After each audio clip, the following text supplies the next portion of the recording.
اعوذ باللہ من الشیطان الرجیم بسم اللہ الرحمن الرحیم۔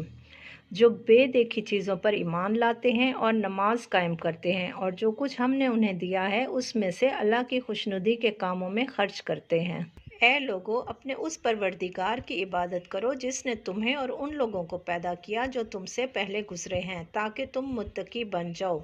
وہ پروردگار جس نے تمہارے لیے زمین کو بچھونا بنایا اور آسمان کو چھت، اور اس نے پانی برسایا، پھر اس کے ذریعے تمہارے رزق کے طور پر پھل نکالے، لہٰذا اللہ کے ساتھ شریک نہ ٹھہراؤ جبکہ تم یہ سب باتیں جانتے ہو۔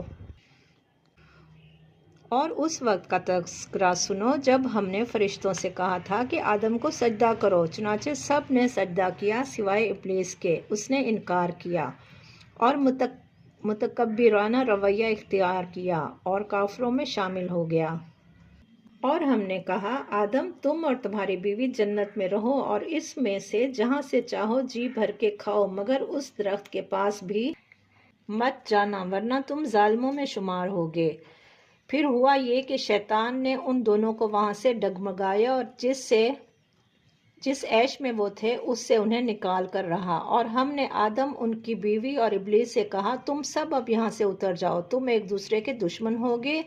اور تمہارے لیے ایک مدت تک زمین میں ٹہرنا اور کسی قدر فائدہ اٹھانا طے کر دیا گیا ہے۔ پھر آدم نے اپنے پروردگار سے توبہ کے کچھ الفاظ سیکھ لیے جن کے ذریعے انہوں نے توبہ مانگی، چنانچہ اللہ نے ان کی توبہ قبول کر لی، بے شک وہ بہت معاف کرنے والا اور مہربان ہے۔